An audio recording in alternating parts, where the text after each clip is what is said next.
Welcome to Smart Branding, a podcast dedicated to branding, naming, and domain names. I'm Tatiana Bonneau, and with my guests, we try to help you create and grow strong, memorable, and meaningful brands online. I believe time is one of our most precious assets, and so I want to thank you in advance if you decide to spend the next 30 minutes with us. I promise to do my best to make those worth it. Let's go. So my guest today is Carrie Fox. She's the founder and CEO of Mission Partners, a social impact communications agency and certified B Corporation, and a nationally recognized leader in social impact communications. Thank you for joining us, Carrie. It's a pleasure to have you with us. Thanks, Tatiana. So glad to be here. So let's start with my classic first question. Tell me a little bit about yourself and how did you get to do what you do today? Oh, Tatiana, I think I was made for social impact. I've been focused on service and thinking about how I can leave this world better than I found it since I was a little kid. My mom used to say, I wear my heart on my sleeve. And that is so true in how I run my company. I started my first company when I was 25. I often say before I knew any better. And I've had the entrepreneurship bug ever since. And why that? Why social? Like what was you did say you started thinking about that line, which is kind of actually a interesting thing at that age. I mean, kids, without wanting to offend anyone, I have 4 myself, but they're usually quite selfish. Well, I was quite selfish too. I'm sure my mom would reinforce that. You know, it's funny, Tatiana. I had some early experiences that made me think I wanted to work for a nonprofit. And for many years, I thought that was the only path. If you wanted to do good, you worked for a nonprofit. Until I got to college and realized that you could actually do both. You could run a company that actually had a social impact, that left things better than you found them. And that was this wonderful calling I had to start a company and think about how to use business as a force for good. I was running my company like a B Corporation before I even knew what a B Corporation was. And so then several years into running my first company, when I learned about the B Corp movement, I actually made a very unexpected decision, but I shut down my first company to start all over again and to build it up from that place of formally becoming a benefit corporation. So we have now been a benefit corporation since 2017. And talk about branding. It has been enormous to our own company growth and our individual growth to have that B Corporation name and mark associated with Mission Partners. Now you're touching on something that's like in my line of work, and that's even before I got into domain names, because now I work with domain names as brand assets. I hear the same thing I often heard before that when I was working in IT and web development and generally in marketing and branding. You hear that a lot where people would go, oh, we don't need to, like, we don't do marketing, we don't do branding, we're non-profit. What are your thoughts on that? I think everyone has a role for marketing and branding, right? Communications is central to everything we do. And I don't say that because I run a communications firm, but if we think about all of the ways that we have to connect with one another, to whether that is to formally sell our products or to have an impact in the world, it starts first with how we communicate one-on-one and then one-to-many. And so many times I think leaders underestimate the power that communications can have in driving their business. Absolutely. So tell me a bit more about what do you do at Mission Partners? Well, I run the day-to-day operations. I'm the founder and CEO, but helping to lead and grow the social impact communications firm.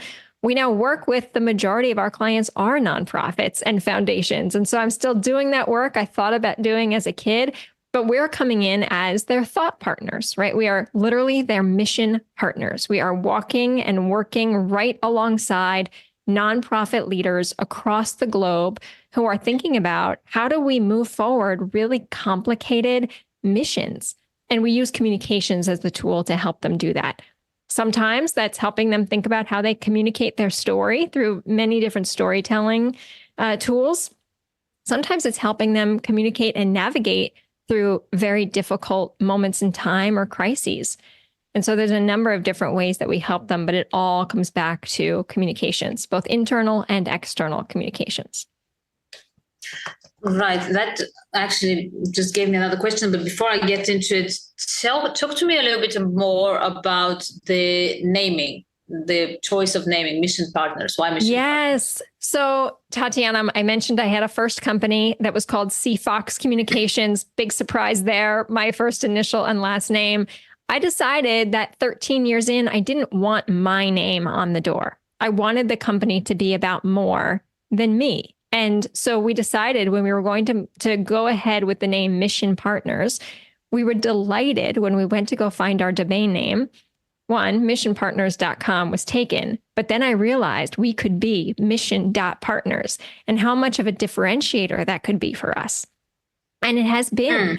When folks see that domain, they pause and they say, wow, that's cool. That's different. That's memorable.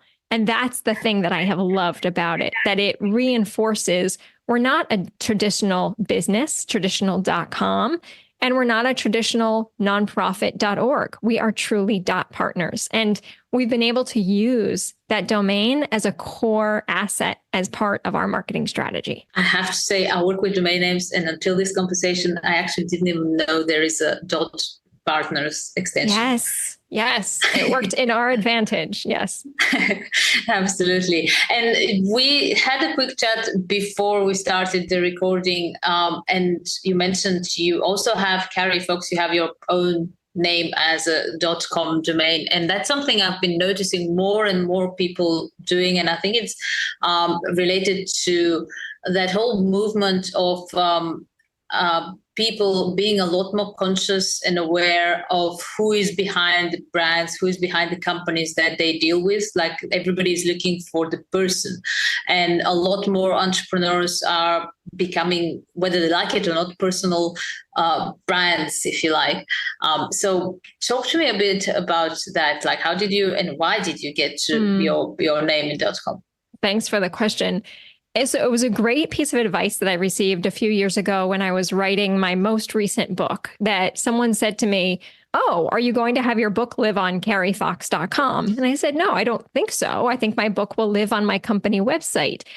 They said, well, think about owning it no matter what and having it redirected to your site, because don't forget that that is an extension of your brand. And what you wouldn't want to do is have someone else take on carriefox.com and have it be something that goes against your brand. And so carriefox.com redirects to my own website where you can find my book and you can listen to the podcast.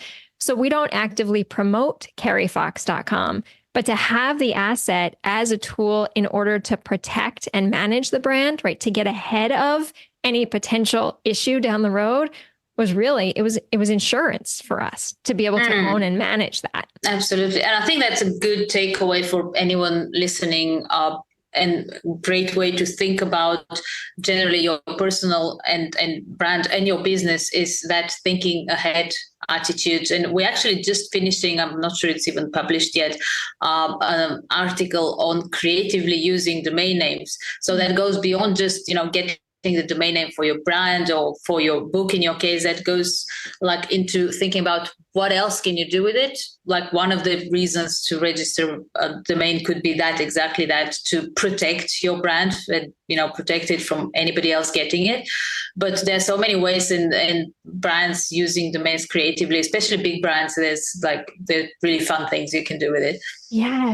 Yes, I completely agree. Often when we have a brainstorm at Mission Partners, if we're thinking about starting a new product, one of the first things we will do is go look for that domain and just hold it. And ultimately, we might let it go if we don't need it. But that is such an early part of the process for us, is to make sure that we can have access to that domain. You just mentioned the book. Tell me, I think there is the More Than Words book. That's correct. So it's called a bit about that. Yeah, it's called More Than Words, and it's the communications practices of courageous leaders. So I've been doing this work now, Tatiana, for about 20 years, and I have learned, after working with so many executives across nonprofits and corporations, that the most courageous leaders have 4 things in common. And so the book has those 4 practices and stories and tools that can help any leader or manager at any level practice them.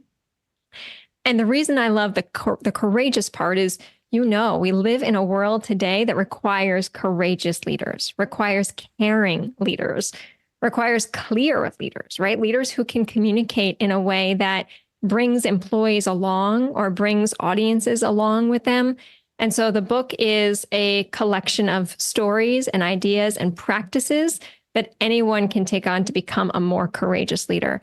And often it's when you're in that moment, right? You're at a fork in the road moment and you need to make a decision. Will I lead this way or that way?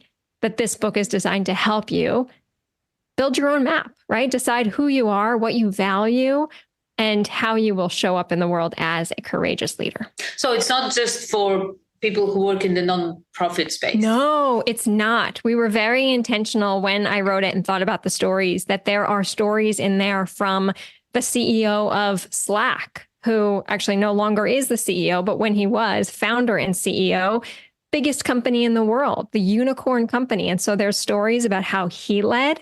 And then there are also stories about how many nonprofits lead. Wonderful. Talk to me about you. You just mentioned you've been in this space for like 20 years now. How has it changed over time? How do you feel it has evolved? I think often about the role of technology and how it has evolved and how information spreads and how misinformation spreads and how 20 years ago, we took a lot for granted in terms of the stories we told and what we believed was true or not true, in how much of a story we understood and how much we never actually got to hear. If we think about the way history has told stories, there is an awareness and an attention and a fullness to the way we tell stories now that, while there is certainly a significant increase in mis and disinformation, there's also a significant increase in people who are questioning and challenging information. And so that's a good thing too. But I certainly think the biggest, most distinct change in this industry has been the role of technology. Absolutely. Have you felt international artificial intelligence affecting your work? Oh, absolutely. And it's so fascinating, Tatiana. I track it very closely, how agencies are using it and broadly communicators are using it. I heard someone a few months ago, she's a very well-known nonprofit consultant, say, fully lean into AI, artificial intelligence. You don't need to hire a communications firm anymore. Artificial intelligence can be your solution. I really question that advice because I think about AI as augmented intelligence, a concept that actually came up from the founder of IDEO many years ago. The difference between replacing humans with technology to augmenting humans with technology, right? We will always need human communication. We will always need to have human connection. The beauty of AI is it can simplify our work and simplify our lives. But if we take it for granted, we start to actually forget what we know, right? We forget who we are because we're leaning too heavily on technology. And so anytime I hear someone saying, we're turning into robots, we're leaning too much on technology, I think that's a good reminder that we are human first. And AI is a wonderful supplement to do our work. We should all be using it and understanding it, but let's not use it so much that we actually lose our ability to think for ourselves. Absolutely agree with you on that. And I think that's a very good term to use, augmenting, which really it comes down to the input as well. So if you don't really know how to do your job well, it's not going to save you because you're not going to be able to do the right prompts to get that's exactly a right. response. Right. And you and I both were in what I think about as the knowledge industry, right? We all of our work is in our brain. That's our most valuable asset in this work. And so if we lean too heavily on technology, we will put ourselves out of a job. But the knowledge we have in our head and how we analyze information and share information and make connecting dots between information, a computer can't replace that. And I think in a way, actually, it does what I feel happened with domains a little bit, where at the beginning there was that oh, we have social networks and nobody's going to need domain names. Nobody's going to need websites. We're all going to build social networks. And then people quickly realize, yeah, that's fun. It's fun, but you don't have control over social networks and they change and their rules and the algorithm. So you should still have, your website and your domain name, which is, the thing you control on your mail list and all that. Then there was like, oh, there's apps and they're going to kill domain names. And there's, I don't know, what are the browsers and the search engines and everything. And it's been 40 years. Literally, the internet is 40 years old. Domain names are as old. And if anything, all of those developments have actually made them more important. And I feel it's very similar what you just said. The more we get that artificial content, especially the one that's done badly, but unfortunately it's flooding everywhere. Like, I think, we can all recognize it in emails, in social media. It makes you appreciate even more authentic content. That's exactly right. Yes. Great point. Yes, I agree. So on that, if we were to say, okay, that's a mistake, don't do that. Don't just, do like splashing robotic content. What are some of the mistakes that you notice that in your field people make? It's somewhat related, but it is taking information for granted or taking process for granted, right? That there are certain norms in how we communicate, whether that be inside a given culture or inside a given country or society, that limit our ability to connect across divides. And so the great opportunity I think we have as individual communicators, but also professional communicators, is what I often think about as check your bias. Think about the most common ways you communicate. Who are you communicating to or with? And who are you leaving out? Who are you forgetting about? And so making sure that you are communicating with the widest set of audiences as possible. One very simple way to think about that is to ensure that your website is fully accessible to someone who may have a visual impairment. And so making sure that you're using every tool you can to ensure that your message is reaching and connecting with the widest audience. That's a great point. And I think a lot of people underestimate that. Or it's not even a conscious thing. They just don't think about it. That's right. It's not on the list. Yeah, that's right. We communicate based on how we understand information. So it's a great reminder to always pause and ask your community, ask your audience, is this the way we are communicating? Is it working for you?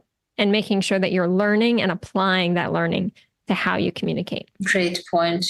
You mentioned earlier you have people who reach out to you when they're in crisis. What would be, so that's one way or one moment where they reach out to you. What is the best time to reach out to you?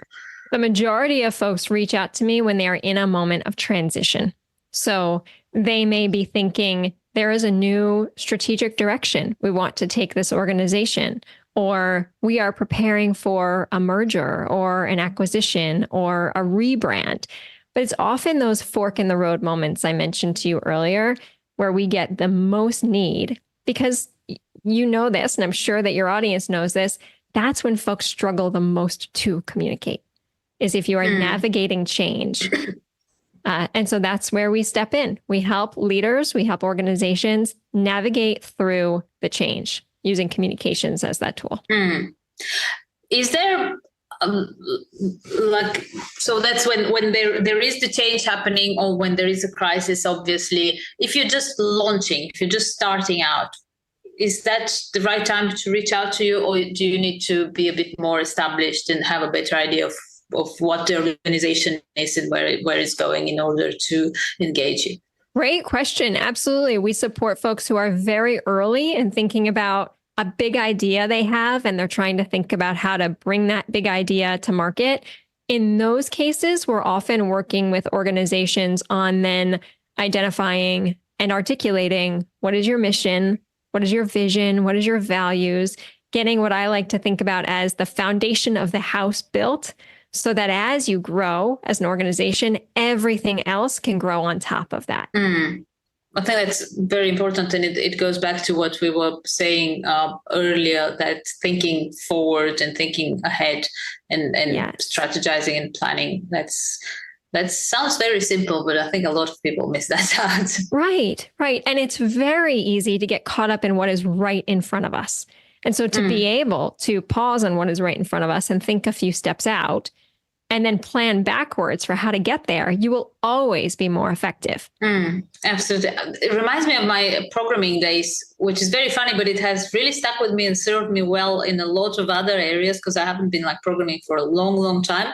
But when I was, and you would sit and discuss a project with an entrepreneur who has an idea, because you know how hard it is once you laid out that foundation in code to change it, and the more it grows, the more complex it gets, the more like every moving piece can make something else fall to pieces.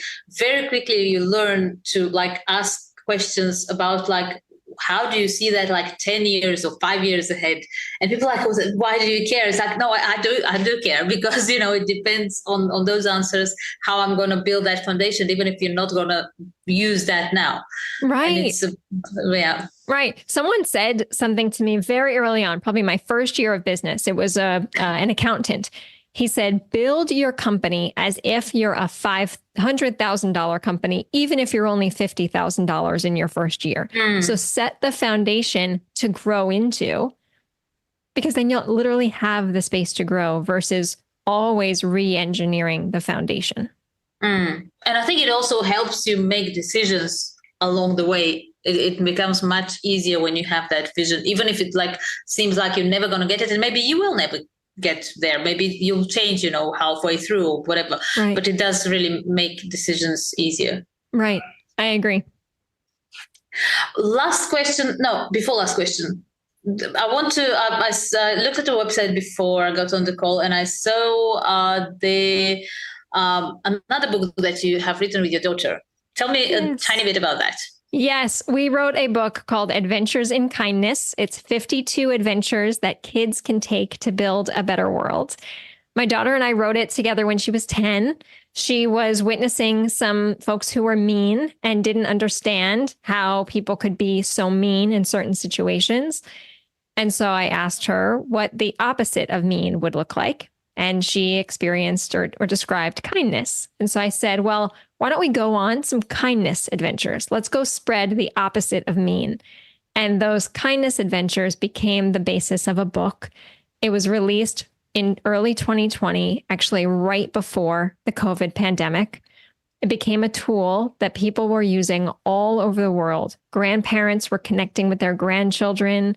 Kids were using it in schools, and in churches were using it as a wonderful tool to bring people together over something good when everything felt so hard around us.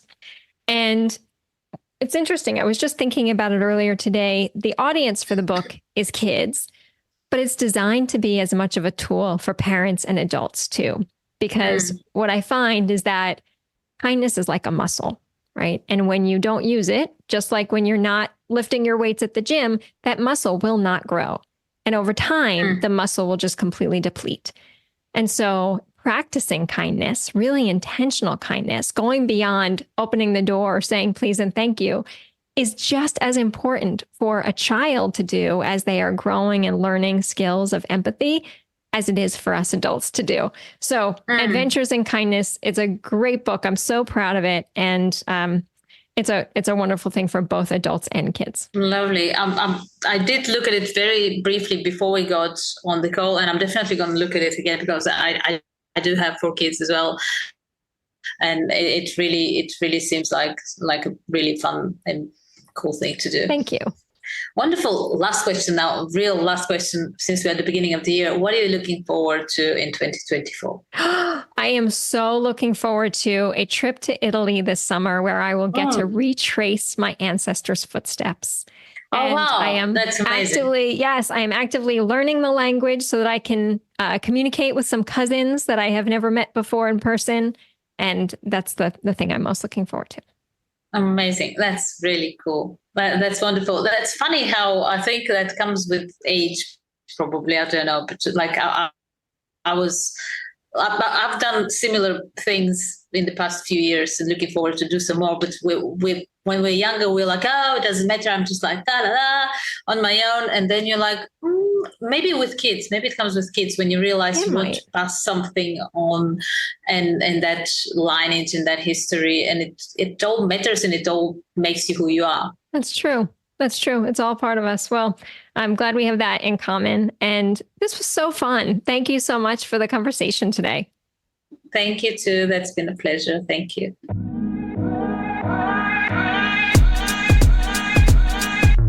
Thank you for joining us in this episode of Smart Branding Podcast. Feel free to visit smartbranding.com for more information and reach out if you have any suggestions, questions, ideas, or just want to learn more about how a good domain name strategy can help you build a strong and successful brand. See you next time.